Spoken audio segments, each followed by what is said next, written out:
then I'm going to hit broadcast.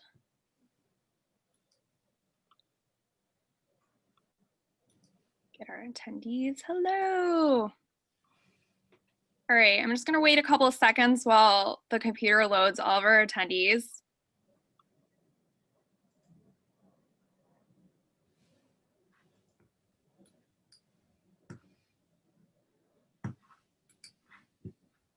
Awesome. Okay, so we're probably going to start around this number and it might go up. All right, so I'm going to get started. My name is Rachel Reinwald. I'm the school librarian at the Lakeville District Library. This is one of our parent-teacher workshops. So this workshop is for teachers to get ISBE CPDU credits. So if you would like credits, in the chat box, I put to all attendees a Google Drive link. That is your evaluation form. So what you'll do is you'll fill that out. You can either do it electronically or you can print it out and scan it back to me, and then you'll email it to me. Most of you already have my email, but I'll pop it in the box there too. So when you send me that, the evaluation and your IEIN number, I will email you back your certificate of completion form that you send in to this state. And then also, if you do that today and you are present in the webinar, we are raffling off a copy of Stamped. So I know I emailed out the whole list, hoping that you read it in advance a little bit, because racial literacy is just like such a big topic and we're always learning about it. And the more background information you can get, the more like power and realization you get in your everyday life about like what you can do about this. And 1 hour is just not going to cover it all. So hopefully you've read the book. If you haven't yet, I highly suggest it. The audio version is fantastic because Jason Reynolds reads it out loud and he is amazing. And then if you have any other questions about how to get credit, you can email me. So today we are going to be talking about different questions involving racial literacy, like what are the definitions and concepts that are important to understand? We're going to talk about like the current movements. How do I understand my own racial identity? Because you're not just teaching your kids what to do. You have to see it in yourself first. How does it impact how I show up in the classroom with my students of all racial identities?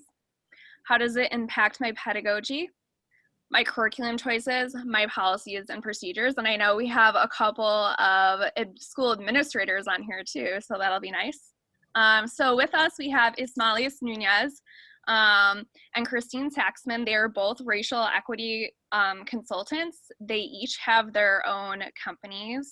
So Ismalis has a new collective, and then Christine Saxman is Saxman Consulting, and they've been doing programs basically all over the United States now, training schools, libraries, and like basically organizations on how to work with their companies to get all of this done. So I'm gonna let them take it away because they're far more articulate than I, and we'll see you in an hour. Oh, thank you, Rachel. I appreciate that. And so welcome everyone. As Rachel mentioned, I'm Ismalis Nunez.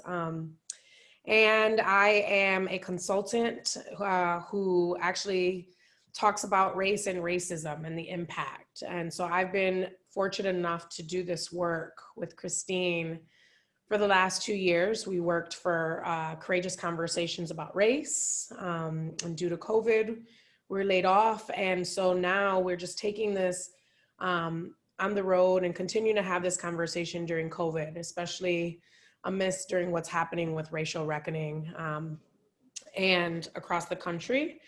I identify as a Black Latina, and part of my purpose in doing this work is really to help people of color, white folks, understand their own racial identity and how identity and our beliefs and behaviors shape the way in which we show up today. And so how does our beliefs, our behaviors, the things that we learn from people that we love the most show up in kind of this narrative that's playing out today? And so Christine and I will talk about really what it means to work interracially and this importance of working in intra-racial relationships. So what does it mean to also have these conversations amongst people of color? And then what is it to have these conversations with individuals, Black, Indigenous, people of color, Asian, Latinx, Hispanic, with white people in order to disrupt the narrative that we're seeing today. And so I'm going to turn it over to Christine so she can go ahead and introduce herself. Thanks, Ismalis.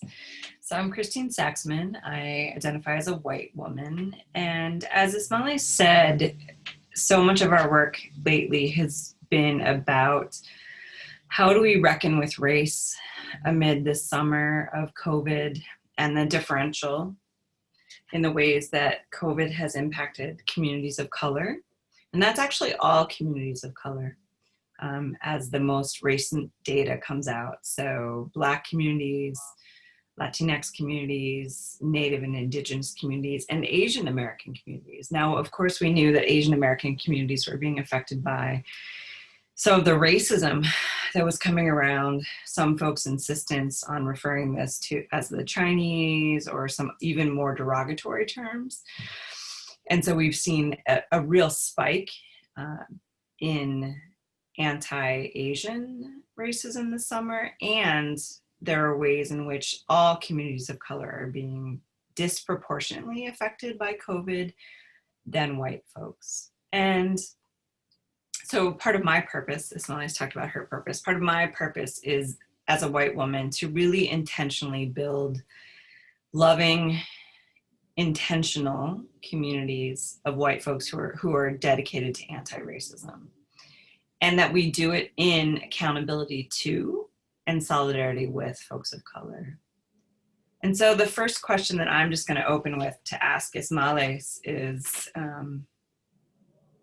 one thing I've been coaching white folks, Ismalis, is what does it mean to be a white person who just checks in with the folks of color in their life to say, how are you doing? How are you doing after Breonna Taylor news? How are you doing with all of it? And how to do it in a way that doesn't feel inauthentic. And so I want to ask that question of you, of what's different when white folks check in with you authentically? Whew, I got to breathe on that, right? And so I have to name that I didn't even think that that was a possibility, right? To be in authentic relationships with white people. And so you've been able to give me this bird's eye view of what's possible. And so when I think about what I feel like when it's authentic, I feel like I can exhale. And Christine, you and I have talked about this a lot and what it means for me as a Black Latina, especially during this time, to have someone who's white to be able to hold my stories. And so that I don't take those stories and project that pain and trauma onto other folks of color. And so how do I also be mindful and disrupting this narrative that I don't need anyone, that everything's just going to be okay, and minimize it, and that this is just my story. And so I think about this sense of security and safety when I'm able to be in authentic and just relationships, that my experience won't be minimized.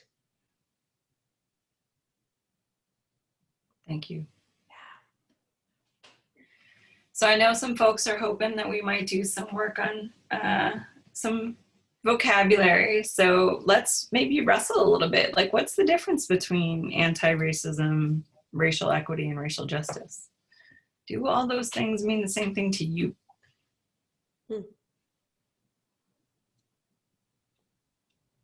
And what does it mean to be an anti-racist?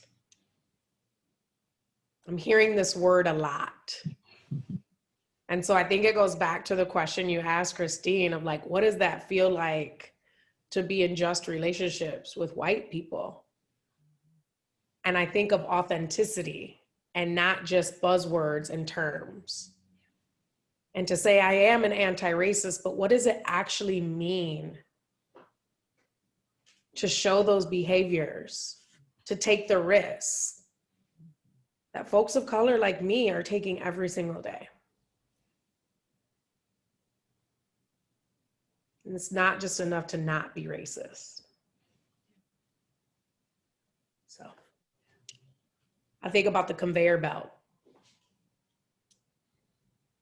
Help me with the author, Christine, because you know what I'm talking about here. I saw I do. Beverly Daniel Tatum. it just came to my mind when I saw the bee.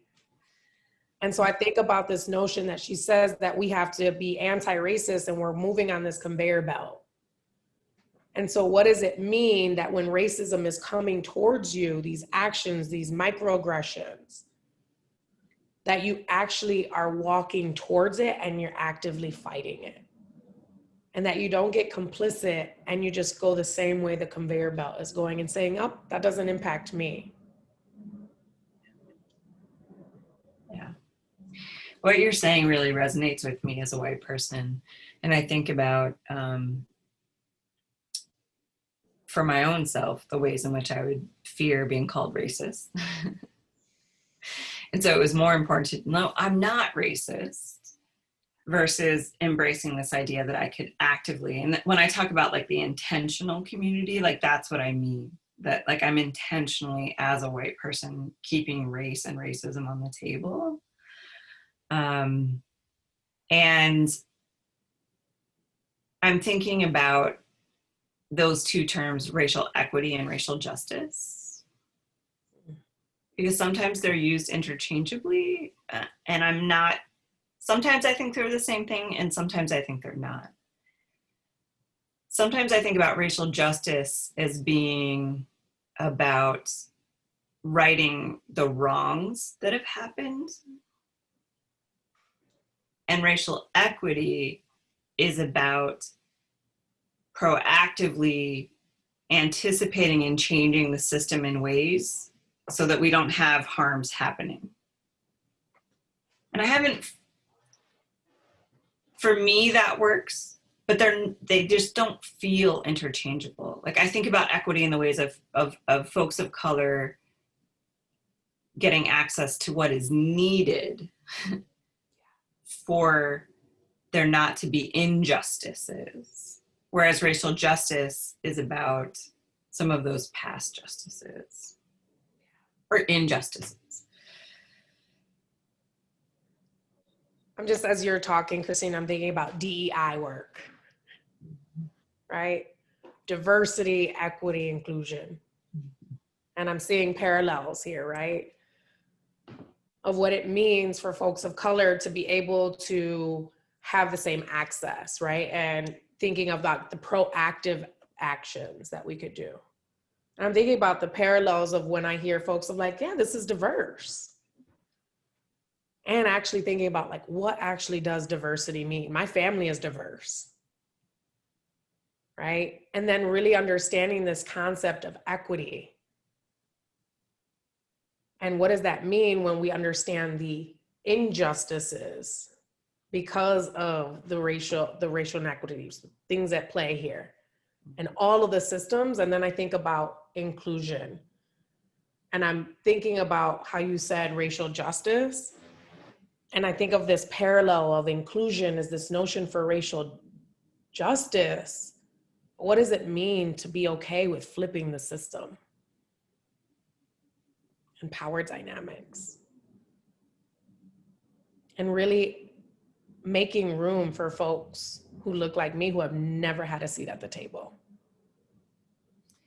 Well, and see, so here's the thing that I think is a little bit different for me as a white person is I think sometimes, and I'm just going to say this as a white person, that diversity and inclusion means like, see, we have representation.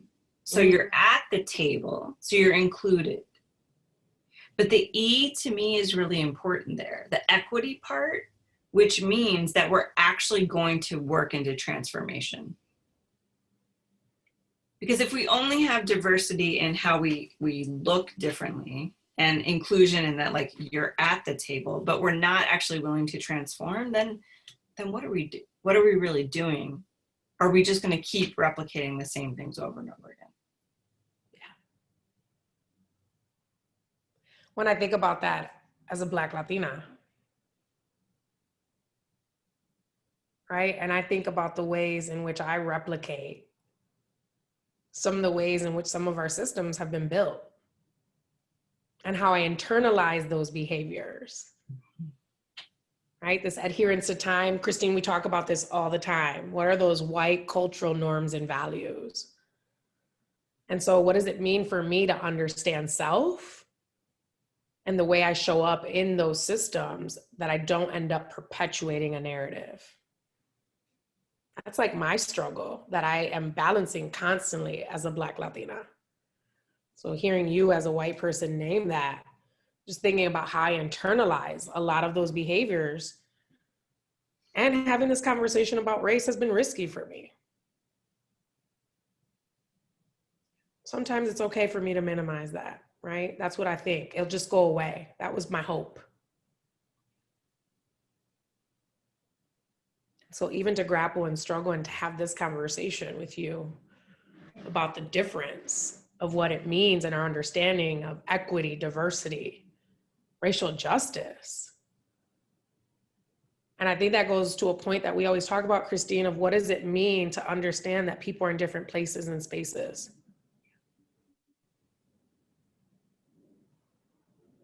And so part of me and being in just relationship with you, I think about having grace with myself, but really understanding and having grace with you and watching you unlearn a lot of the things you had to unlearn about race and racism.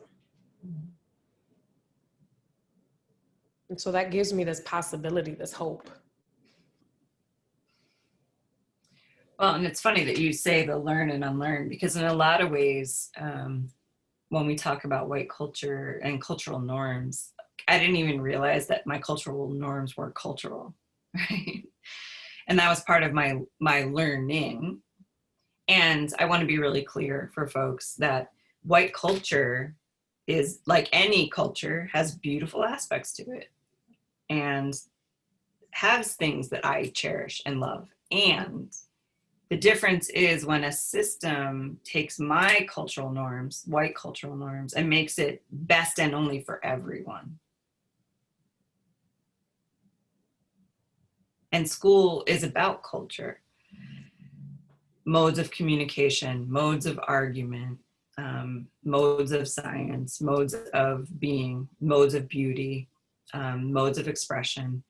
And so what does it mean to appreciate the white modes of expression and white modes of communication, white modes of all those things, and in a truly culturally relevant system to say there are other ways of expression that have value and to put them all alongside each other.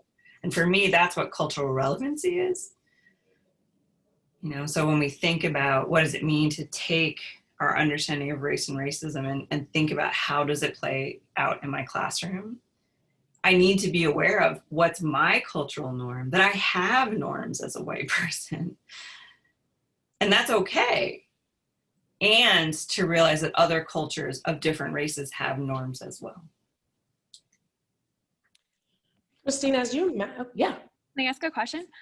So when we're talking about cultural norms, white cultural norms, could you maybe be more specific and maybe give like one or two examples? Because I think a lot of people aren't thinking that their norms are norms. They don't realize it. So they don't know when they're taking something for granted or, like committing a microaggression or something because of what they're used to in their culture. So like, where would you see that playing out in the classroom? What are like maybe one or two cultural norms? Christine, classroom teacher. Gosh, I don't know where to start. Where would you want to start? Because there are so many different ones. Like, so I think about for the expectation of homework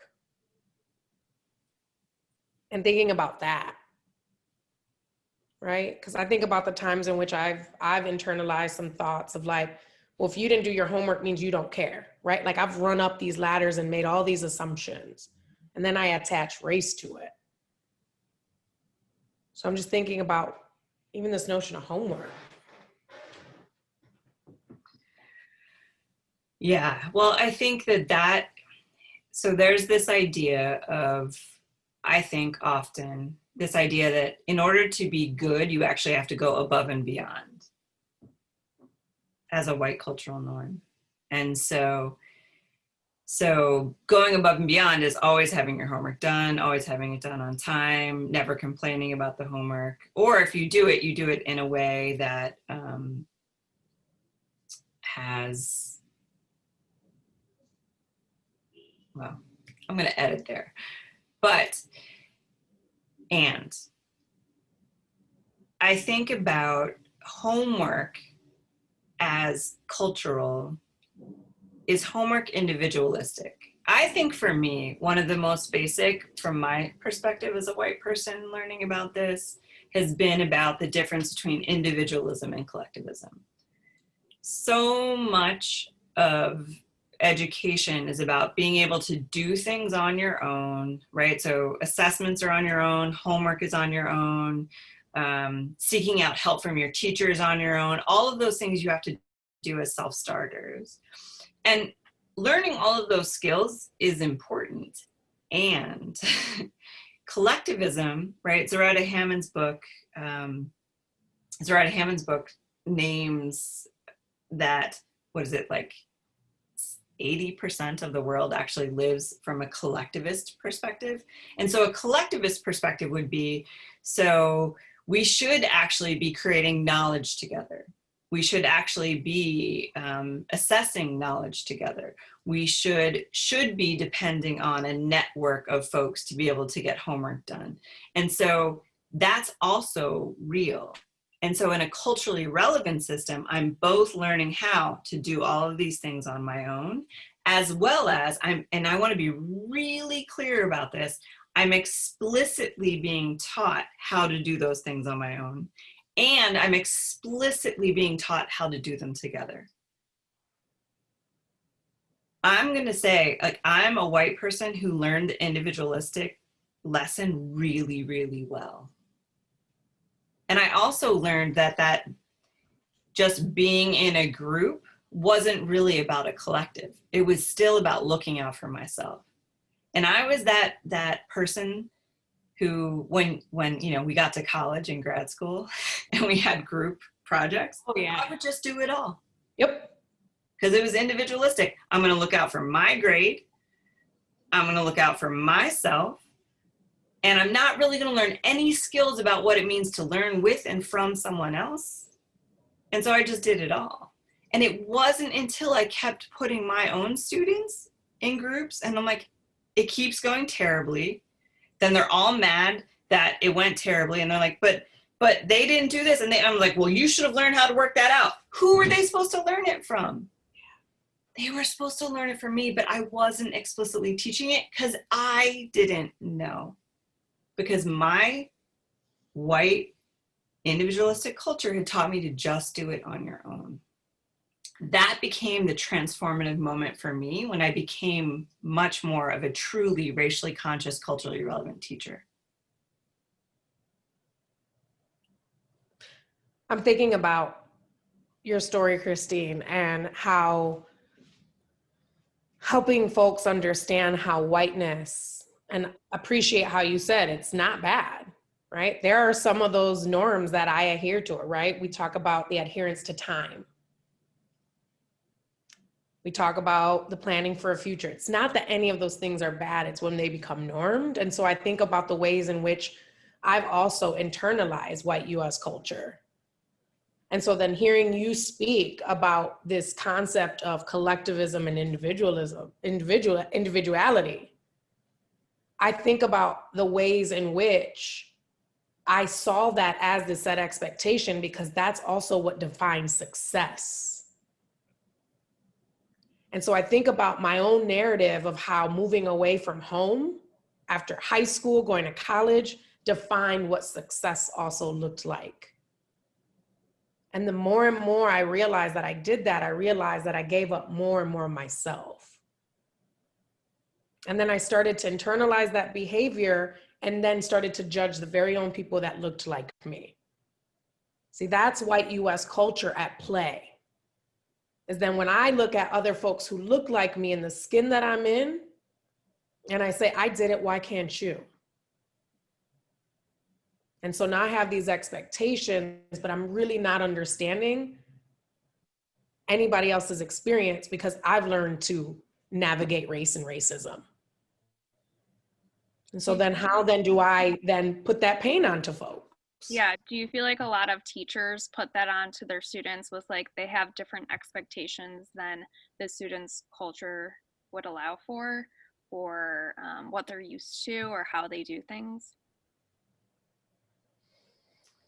Yeah, and I think what Ismalis is naming is one of those ones that's really important, right? So when we think about individual and collectivism, so there's a model in which, you know, you very quickly try to move away from your family and you make it on your own and you don't return home. And I know that this has changed with COVID and some of the more recent economic pieces for white families, but in white culture, it's often like you need to, once you like left the nest, you've left the nest.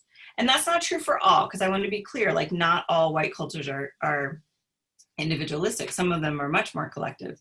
But what Ismalis is naming about for her to feel pressure to have to leave her family, as if it's not okay to stay with your family and live in a much more collective piece, an extended family.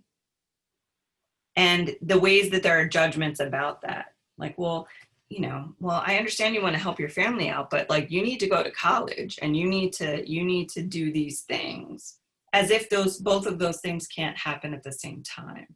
And so, and again, it's not wrong if you embrace that piece of like independence and wanting to go out. And it's also not wrong for someone to have a different model of, no, we stay in our families for a really long time and we don't go out and set off this independence like where we're separate.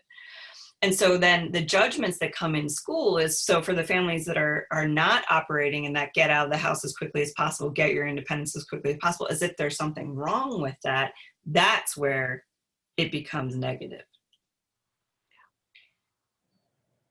And so when we think about what does it mean to do homework together, right? What does it mean? Like, what does it mean to actually do group projects, to go back to that? Because I just want to be really clear that those are important skills to teach.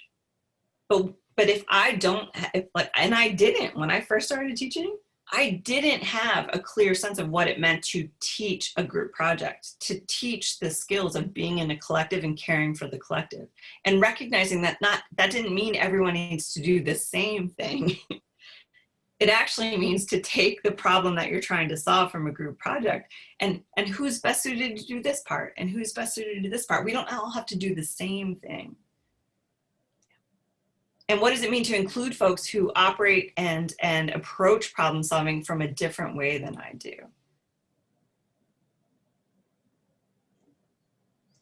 And what does race have to do with it? And Christine, can I just name something that you modeled so beautifully as a white woman, a white educator? So you'll always be an educator in my eyes. Is that you were able to be vulnerable enough to name that I didn't have that skill. I didn't learn it. Right? And I often think about white cultural norms and values, what it means to be a teacher and have all of the knowledge, right? And so I know for me, when I was posed with like things I didn't know, I remember feeling like, oh, I'm embarrassed. I'm ashamed. I should know this. I'm working with kids. I'm supposed to be smarter than them. Right? These are all the things I internalize, and those values came from somewhere. And so to hear you even name that vulnerability piece of like, what does it mean to just model that vulnerability even with our students right now? During COVID, racial reckoning, and understanding why and who they are. And so I go back to what you asked me earlier, is like, what does it mean to be in just relationships? I think about not the technical piece where it just checks off and this is what the teacher's supposed to do, but that the teacher's actually modeling vulnerability. So thank you for that.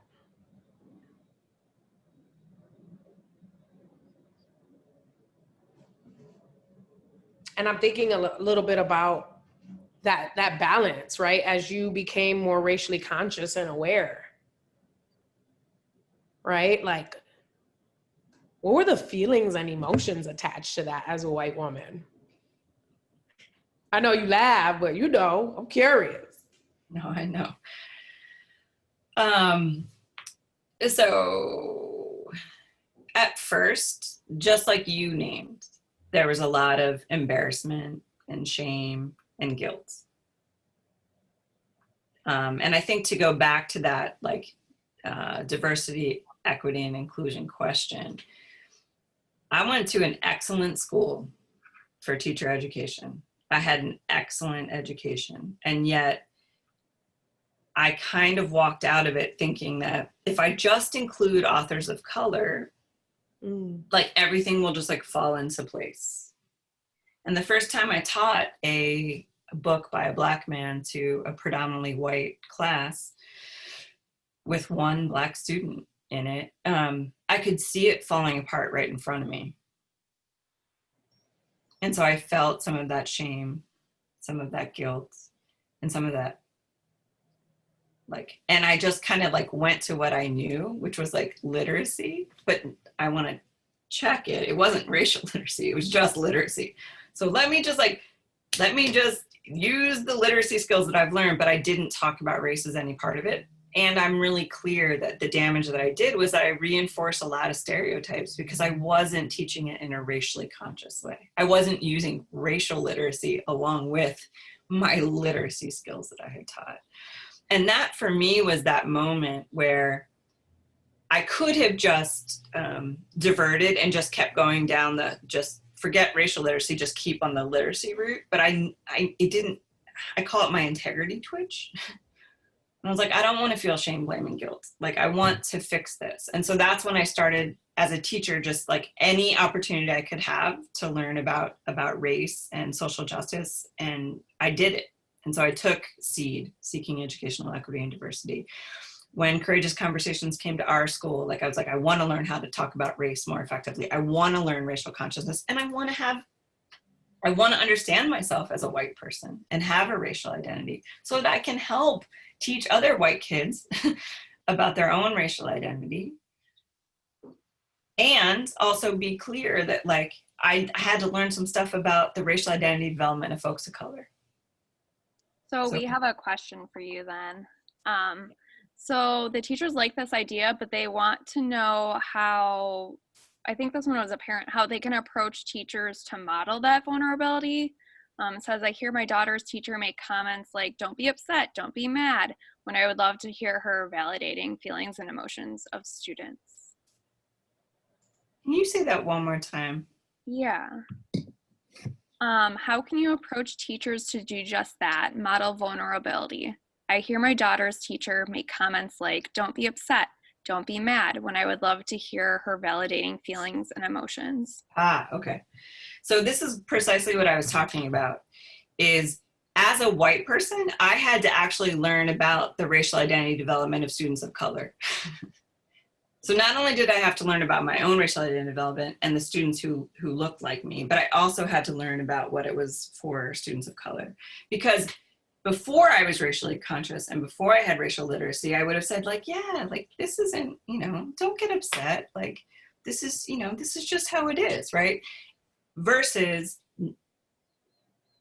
recognizing and understanding for a young student of color what they might be going through, to just be mindful and say, so tell me more about what you're feeling. So what steps would you tell teachers to take in order to kind of get this background in racial literacy? Like what things should they be looking at? So go. I will answer with, I first off the bat is, I believe you should be looking at yourself. Right? And not everyone knows how to yet though, So it's like, what questions are you going to ask yourself, and how do you find what kind of like appropriate answers are? What are values and beliefs that you receive from the people around you? What were the messages you heard of other people that did not share the same racial identity or cultural identity? Right? Was your way of being and the way you did things with your family the right way to do things? And what was this narrative you got about what was wrong? And what did race have to do with that? I'm about starting with self, but I know, Christine, if you want to add something. No, and I think that that's part of my story, right? So when I said the second I had that integrity twitch, like I knew, like that's, I think, the consciousness piece, especially for white teachers, of like, there's a lot of social pressures that ask us to not talk about race in our classroom, to try to minimize it. Like, you don't want it to explode, you don't want it to be divisive, and yet it's impacting our white kids and our students of color. And so what's the difference for me as a white teacher, rather than to go back to that question of like, oh, don't be emotional. Well, let's understand the emotions of this. What does it mean? And so to your question, Rachel, so for me as a white person, that means I had to actually understand my own identity. So I mentioned SEED, I mentioned Courageous Conversations. Folks like Beverly Daniel Tatum, you know, why are all the Black kids sitting together?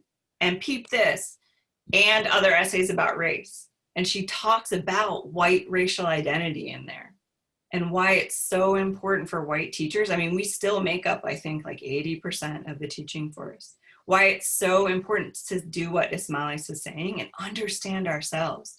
So read Lisa Delpit, read Gloria Ladson-Billings, right? Read Sonia Nieto. And if you don't know these folks, again, you probably went to excellent schools like I did, but we only got like one essay of them.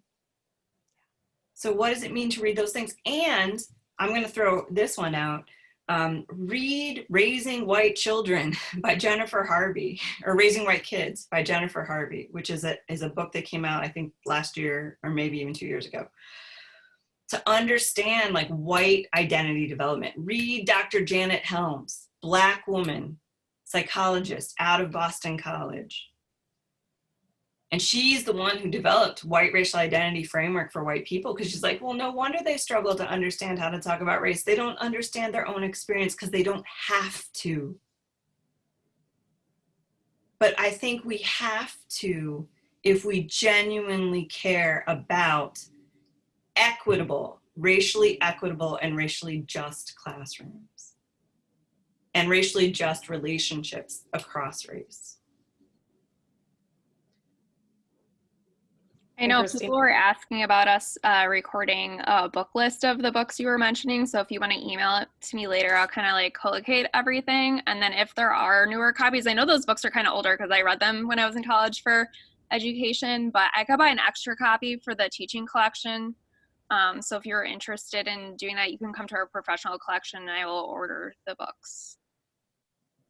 And what does it mean to have access, right? And so I just think about what Christine named, and I think about me starting my journey well into my 30s. I also had excellent education, right? What does it mean to go to a predominantly white institution? And what I realized along the way is that I gave up pieces of myself. I gave up Spanish. I gave up arroz con gandules. Well, not really, because I won't give that up. But what did it mean to be in predominantly white spaces and people constantly question my own lived experiences? What's that? Why do you sound like that? You're really Puerto Rican and Cuban? Right? And so I think about the ways in which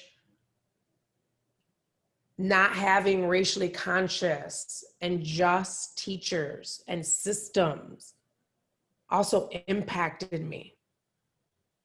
I'm watching it impact people that look like me today. And how I've had this duality growing up, and it's exhausting, of not feeling like I understand so much of white cultural norms, the academia, literature, and yet still not feeling like I am whole and a piece of me. What does it mean to be Black, Puerto Rican, and Cuban? So I'm doing a lot of catch up. And that's not to blame or shame anyone, but it's to give you a narrative so that you understand the impact. And I think about what young Ismalis needed. And I just am like, where were all these books when I were growing up? Why am I just now reading them? So I just think about and connecting that to your story, Christine, and the impact that it has on children of color and white children. Right? How does it perpetuate the narrative that we see today?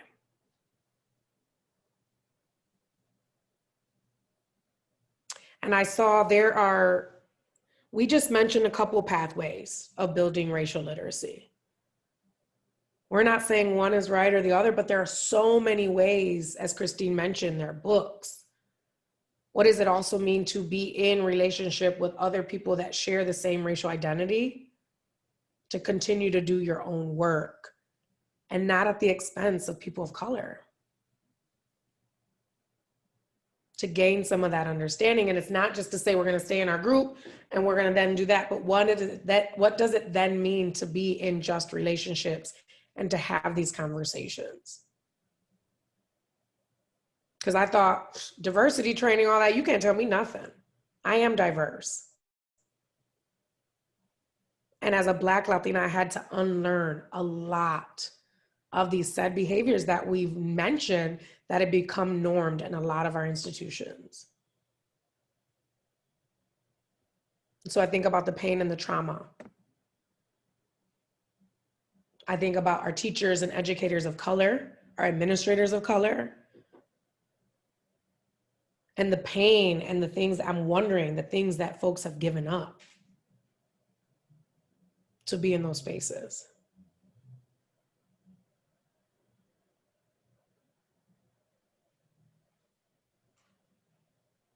So maybe it makes sense for us at this point to pause ourselves and see what questions folks might want to add or ask us about our experience or what we've said today. So if you want to chat it or Q&A it, I don't know which way you prefer, Rachel, but. Either works. It actually might be easier to put it in the chat because the Q&A box you have to keep opening. Awesome. I know a lot of the teachers that are on here today, we have a lot of teachers that teach middle school.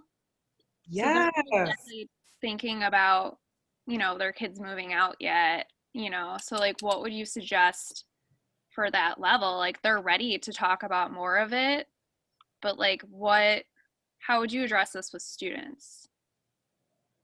What activities can they do to become more aware of themselves and like the political climate even around them? Because there's a lot of stuff going on with Black Lives Matter and everything that happened in Kenosha.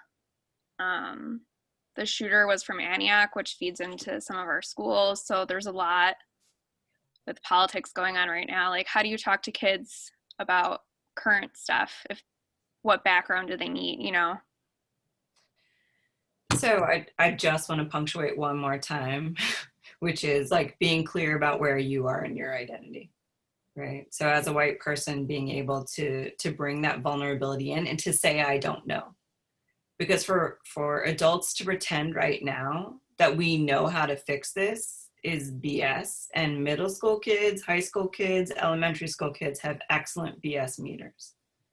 And so that does mean there are going to be times when I need to say and hold the space of, I don't know the answer to your question, and let's find out together. But I have found in Ismalis, you can speak to this as well, in the ways that we've worked with kids this summer, from middle school through high school, a lot of it has been like, they just have questions that they want to explore. And so part of it's not me answering their questions, but it's helping them to learn how to answer their questions. So if you're curious about Black Lives Matter, you've heard Black Lives Matter means Black people hate cops, okay? So what critical consciousness skills, along with racial consciousness skills, do we need to bring into that conversation? So I'm still skill building, I'm still teaching skills, and I'm supporting them to answer their own questions, form their own questions, and answer their own questions. Gloria Ladson-Billings to me is the matriarch of culturally relevant teaching. And she says that our purpose in creating truly culturally responsive classrooms is to get to that critical consciousness. And so when it comes to race, it's a racial critical consciousness, but that means we still need all of those same critical thinking skills, and we need practice talking about race. And the students are talking about race, sometimes in healthy ways and sometimes not in healthy ways. So how can we help them have healthy interracial conversation? And if you're in a school where you only have white students, how are we helping white students develop a healthy racial consciousness? So that we don't think of race as something that we have to run away from as white people, or that we're not included. But we can be included in really important and healthy ways. But we have to make it conscious. We have to talk about it. I think you named it. Christine is thinking about that space. I will say that I've learned a lot from some of our students that we worked with over the summer, right? And I want to go back to that concept of like, I do this. This is what I do. And what does it mean for me to be humble enough to like sit there and acknowledge that there are some youth right now who have so much knowledge, and to be like, thank you for teaching me that. Because I'm gonna tell you, being in middle school before as a school social workers, kids will come down to my office all the time and be like, you know, that teacher lying. And when Christine mentions this BS meter, I didn't understand that. I also wasn't able or capable of understanding the pain that was brought along with that experience. I didn't have the capacity or understanding to ask, and how does that make you feel? I often just minimized it. Like, you know, that's just them. And so what does it mean when I even say that as a Black educator? I'm minimizing this narrative of race in this conversation. And so just thinking about how important the space just is. You can never predict how a conversation about race is going to go. And so Christine and I, we talk about technical versus adaptive challenges, right? Everybody wants to come to a workshop and they want answers and they want to figure it out. And what I will say is you continue, you start your journey wherever you're at. There is no guidebook on how to do this. Which is kind of scary because I feel like that's what people want, because when you don't know enough, you don't know where to start. You might not know enough about yourself to know where to start too. So I just feel like I keep trying to make it so concrete, like what specific example and what do we do for this? But there's not, you know, an answer for everything that fits everything. So it's really hard because I'd like to give people just solid tools, but it's like, you can't. And you can give people all the books that you want, but it's really about, you know, looking at how you apply it to yourself and how you're going to apply it in your classroom as you're reading. So as you're reading these, make sure that you're talking to someone. If you guys want to maybe have more workshops like the teachers, if you want to do any meetups, you can talk to us too. We're always looking for future programs. Because when I was talking to Ismalis, I was like, I want so many people to present. I want all the people. Because, you know, the more perspectives you get, the easier it is too. But it's ongoing. Yeah. And I think, Rachel, that piece it links back to the story that I told about. So someone had told me representation is how it is, right? So as long as you have representative books, you'll be fine. You're doing the work. But I did it without racial consciousness, and I did damage.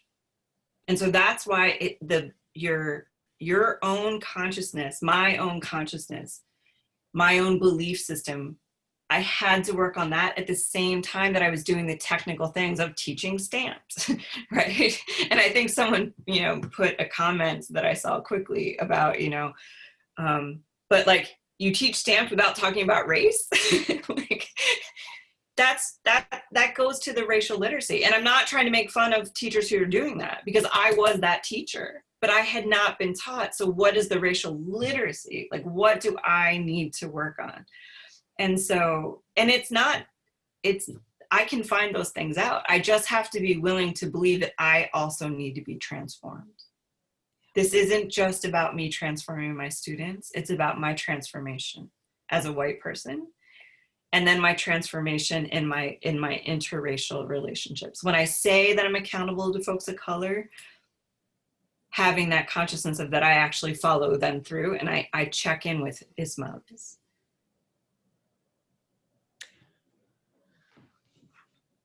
I'm thinking about, I'm gonna pause. No, I'm not. I lost it. It's all right. There's a lot I'm thinking about. Yeah. Well, I mean, this question is really important, right? And that's part of the piece too, of like how to, because to hear Rachel's request, right? And to know, and we know, because we work with teachers, like who have the will, like, I want to do well, like, help, tell me what to do. And so there's both, I can tell you what to do, and there's part of it that's your own transformation, that to find the communities. I guess that's the other thing I will say. And Ismalis acknowledged this, like with white folks, like we need to find our own white collective of white folks that we can work with, as well as the authentic relationships that we have with folks of color. But we need to be really clear, especially in this moment, especially after this summer of racial reckoning, that we're not trying to ask only the people of color in our lives to be our learning collective. Because as you saw when I checked in with Ismalis, like this summer, this past week, it has a different impact on us and our racial identities. And so for white folks to be aware of that, and that's why I'm so committed to building a larger white collective of folks that we can work with each other, because again, I think we're like 80% of the teaching force white. And I think it's mostly white women, particularly in elementary and middle, different when we get to high school. What do you guys do when you run into the roadblocks in education or even in society of trying to create relationships with people who don't believe in those things, who don't understand? Like if they come from the culture where they think like Black people are bad, they're getting in trouble, like they have those mindsets, but if you don't talk to them, they don't change mindsets. So how do you go about having conversations with them? Because like you'll have students and maybe they've inculturated what their parents have taught them and their political beliefs and stuff, and you don't want to necessarily talk too much about politics in school because people get in trouble, but how do you go about talking to them about social justice and stuff like that when they might not be of the same viewpoint? So be curious. That's it. Don't tell them that they're wrong, even though they are, to have a belief that like Black people don't work hard, but be curious about why they believe that. So tell me more about that. Now, I will acknowledge this is really hard in multiracial space. But perhaps you're not in multiracial space when that happens. But when you are in multiracial space, the way I have done it is just to name it. So I'm going to ask some questions here, and I know some of you are feeling some type of way right now. And I'm just going to ask you to hold on to that and go with me on this journey of questions. But to understand why a young person believes that, a young white person believes that Black people are lazy, or maybe even a young person of color who's not Black who believes Black people are lazy, or I can't remember the exact example that you used, but that gets us to a point where I versus just the you're wrong and I tell them they're wrong. Well, I haven't helped understand why they got to where they are. And if I really want them to help understand equity in its truth and racism in its truth, I have to understand how they formed that. But that is a very different model because I have to pause my curriculum, whatever I'm working on, right? And I have to engage that conversation, and I have to be able to hold it. Some kids of color might be mad at me that I did that. And I also have to then go check in with the kids of color. or create space within the conversation to know where they are in there. And this is why I go back to, I need to know myself and my racial consciousness. I need to know where the students of color are, because they might have some stuff they want to say too. And I want to create space for that. If they want to, I don't want to spotlight and ask them to speak for kids of color, right? Or people of color, or their whole race. So all of that's going on. That's racial literacy. All those skills, like all those little moves I have to make in my brain, that's building my racial literacy and my racial consciousness as a white person. Yeah. Ismalis, I don't know if you want to talk about how you would. No, and I'm just thinking about, as you mentioned, like building racial literacy is like, for me as a Black Latina, what it meant to build racial literacy and not speak for everybody who was Black or Latino, Puerto Rican or Cuban, because that was my own lived experience. So how do I even stop myself? And Christine, you said something earlier that's where I was going to go. And see, I think that's the beautiful nature of our relationship, is what does it mean in your classroom when these questions come up about race and racism? And as teachers, we have this pressure to stay with pacing guides. We got to get through the curriculum. And so thinking of the impact on that and understanding like curriculum is important, and what does it mean to hold space and nurture that curiosity of our students? They have questions. I also think that you need to set up how to have these conversations too, because sometimes kids don't even really know how to have like a debate or discussion in the first place. So I think that if you set that up at the beginning of the year, the rest of your conversations will be a lot easier too. And so I'm glad you used that word debate, Rachel, because I want to be really clear. When we're talking about racism, we're not debating folks' humanity. And so having those really clear pieces of the difference between a debate and a dialogue. And that becomes really, really important. And it goes back to that explicit skill teaching, which is a foundation of a culturally relevant place. So that I know debate mode doesn't work here. Because I'm not going to debate Ismalis' value as a Black person when we talk about Black Lives Matter. And I have to be clear in myself as a white person of what does it mean to create a container so that my students know we're not going to go in debate mode, we're going to go into dialogue mode. We're going to go into critical consciousness curious mode. And that all of those other modes that are important and that we're explicit about it. And then that applies to lots of other identities as well, right? So LGBTQ, socioeconomics, gender, sexual, all of it. And I want to go back to Christine, your point about what you just made about debate and dialogue, and kind of what you asked me in the beginning. What do I need, right? In this just interracial relationship, I need to be affirmed and validated because I'm not experiencing that right now from the rest of the world. And so just thinking about what it means to just listen, take stories, and not to take just the story of the one Black person because you got one Black friend. Not my Black friend said, but what does it mean to really understand multiple perspectives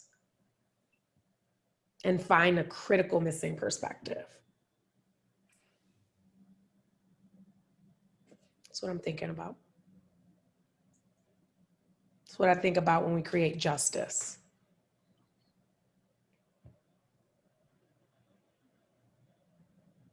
So I appreciate you, Christine. Appreciate you, Ismalis.